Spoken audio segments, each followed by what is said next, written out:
네, 안녕하세요. 신앙의 정석 7번째 시즌에서는 복음서와 사도행전을 함께 살펴보고 있습니다. 오늘은 4번째 시간으로 함께 요한복음을 살펴보려고 합니다. 보통 신앙생활을 처음 시작하시는 분들 혹은 성경을 한 번도 읽어보지 않으신 분들에게는 요한복음부터 읽어보라고 그렇게 권면들을 하곤 하는데요.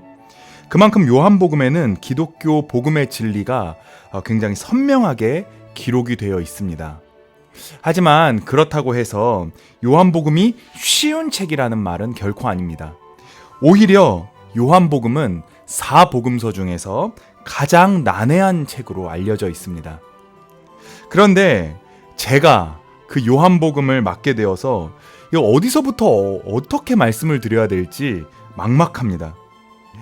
그래서 요한복음에 대한 이런저런 구체적이고 또 자세한 신학적인 내용은 일단 차치하고, 여러분이 앞으로 요한복음을 읽어 나아가실 때 기억하면 도움이 될 만한 내용들을 간추려서 짧게 설명을 해드리려고 합니다.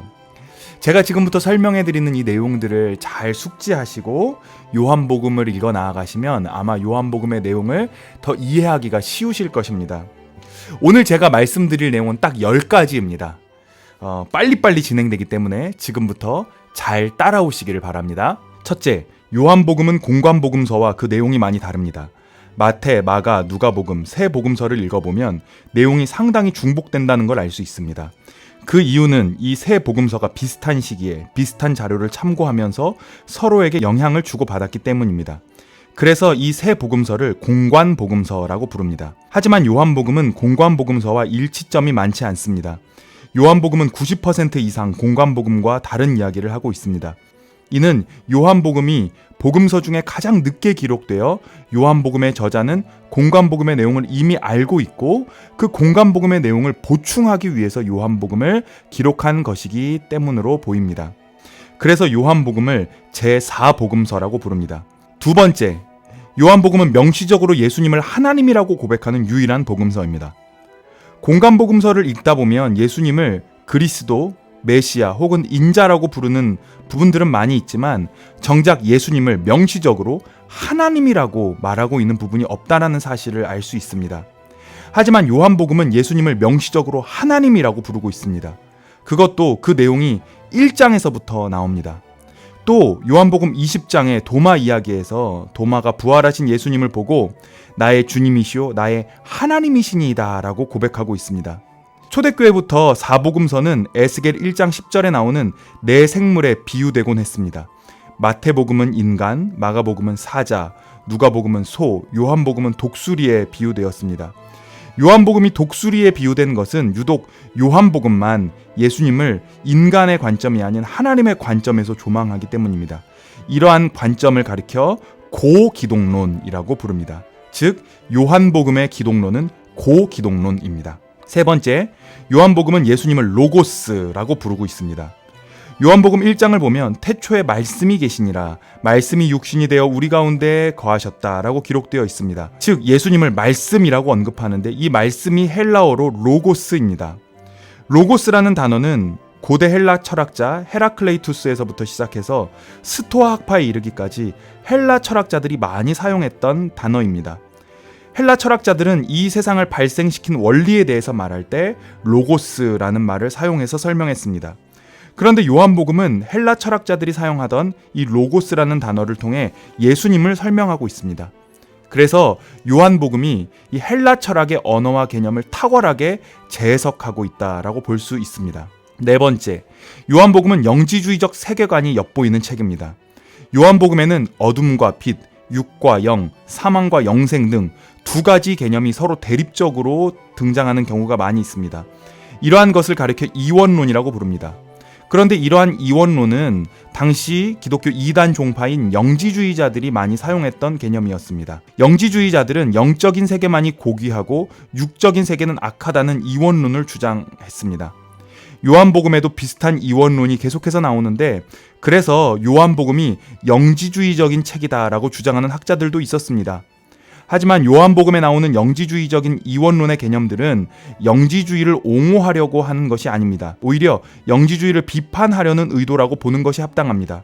그 증거로 요한이 저작한 다른 편지들, 예를 들어 요한일서를 보면 요한이 영지주의에 대해서 강력하게 경고하고 있는 것을 보게 됩니다. 요한복음은 이것을 위해서 의도적으로 영지주의적인 언어와 개념을 빌려 육체를 입고 오신 하나님의 아들 예수 그리스도를 이야기하고 있는 것입니다. 요한복음의 저작 목적 중 하나가 당시 초대교회에 널리 퍼져 있었던 영지주의로부터 기독교의 복음을 지키려는 의도가 있었다는 사실을 우리는 알 수 있습니다. 다섯 번째, 요한복음에는 하나님의 나라, 천국이라는 말이 나오지 않습니다.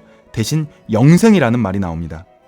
공관복음에는 하나님 나라 혹은 천국이라는 말이 많이 나옵니다.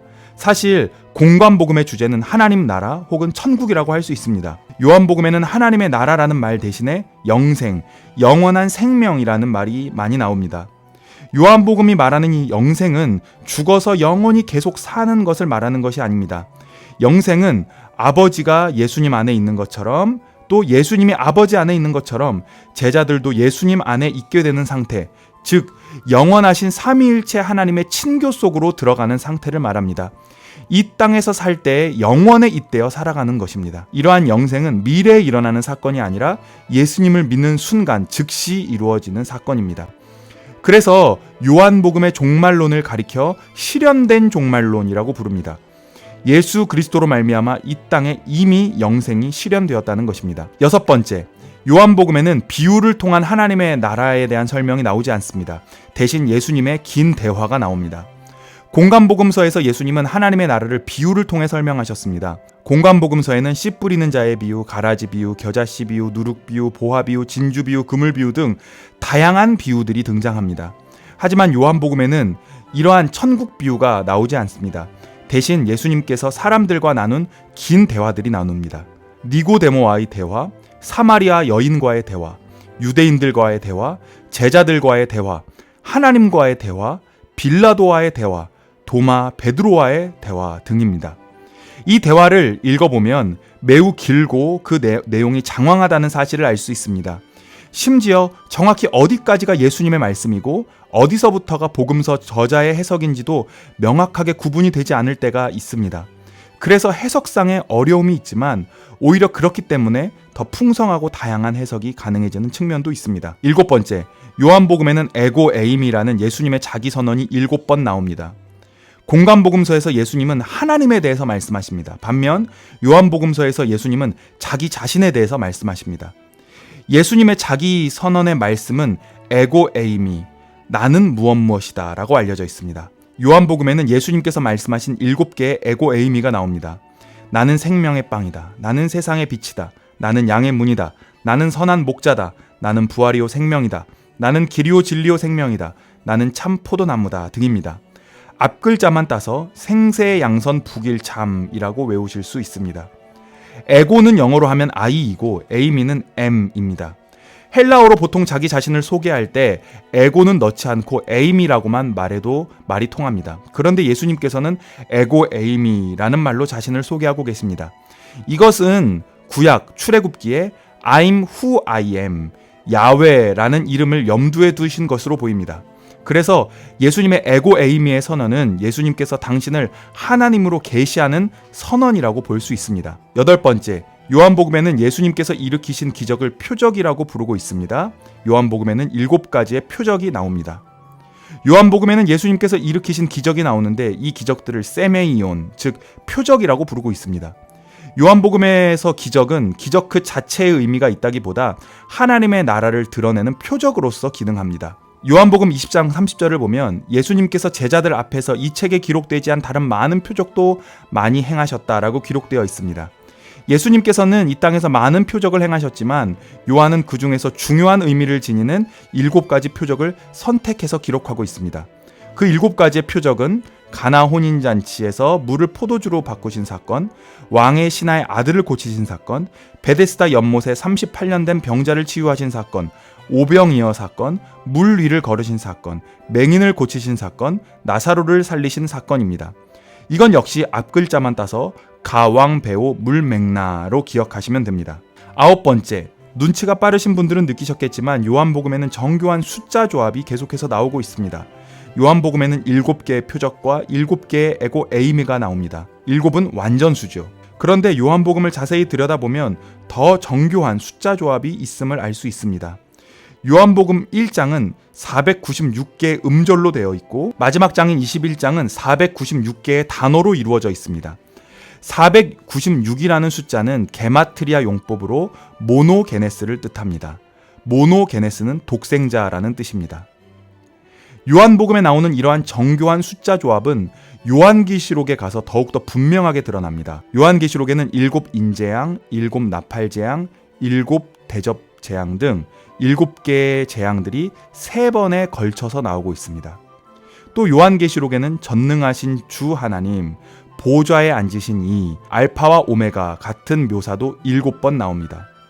요한계시록에는 그리스도라는 단어도 7번 나오고 예수라는 이름도 7의 배수인 14번 나옵니다. 결론적으로 요한복음과 요한계시록의 저자 혹은 요한복음과 요한계시록의 최종 편집자는 당시 고대인들이 즐겨 사용했던 숫자 조합을 통한 웅변술에 매우 능했던 것으로 보입니다. 10번째, 요한복음은 성령을 보혜사라고 부르고 있습니다. 보혜사라는 단어를 들어보신 적이 있으실 것입니다. 보혜사라는 단어는 헬라어로 파라클레테인데 이 단어는 4복음서 중 오직 요한복음에만 나옵니다. 파라클레테는 변호사라는 말입니다. 요한복음에 따르면 성령은 제자들을 위해서 하나님께 변호하는 분이고 또 한편으로는 죄에 대해서, 의에 대해서, 심판에 대해서 세상을 책망하는 기소자의 역할을 하기도 합니다. 특별히 요한복음 14장 16절에서 예수님은 성령님을 다른 보혜사라고 부르고 계십니다. 이로 보아 예수님도 보혜사셨다라는 사실을 알 수 있습니다. 즉 공생의 기간 동안 예수님께서 보혜사의 역할을 하셨다면 예수님의 부활과 승천 이후에는 다른 보혜사이신 성령님께서 오셔서 예수님께서 하셨던 것과 동일한 사역을 하게 될 것이라는 말입니다. 결론적으로 요한복음이 강조하고 있는 성도의 삶은 보혜사이신 성령으로 말미암아 복되신 삼위일체의 친교 속에서 살아가는 영생의 삶인 것입니다. 어떠십니까? 이제 요한복음의 모습이 대략적으로 머릿속에 그려지십니까? 그런데 안타깝게도 제가 말씀드린 내용보다 말씀드리지 못한 내용이 훨씬 더 많이 있습니다. 다행히도 요즘에 새벽 기도 시간에 이 요한복음을 우리가 함께 살펴보고 있습니다. 여러분들이 요한복음에 대해서 더 자세한 내용을 알고 싶으시다면 새벽 기도의 설교 말씀을 참고하시면 되겠습니다. 지금까지 요한복음의 내용을 설명해 드렸습니다. 우리는 모두 예수 그리스도로 말미암아 삼위일체의 신비로운 사귐 속에 초대를 받은 사람들입니다. 이것은 보혜사이신 성령으로 말미암아 가능한 것입니다. 여러분 모두 이 요한복음이 말하고 있는 이 하나님과의 친밀한 사귐을 누리는 그러한 그리스도인들의 삶을 살아가게 되시기를 바랍니다. 경청해 주셔서 감사합니다.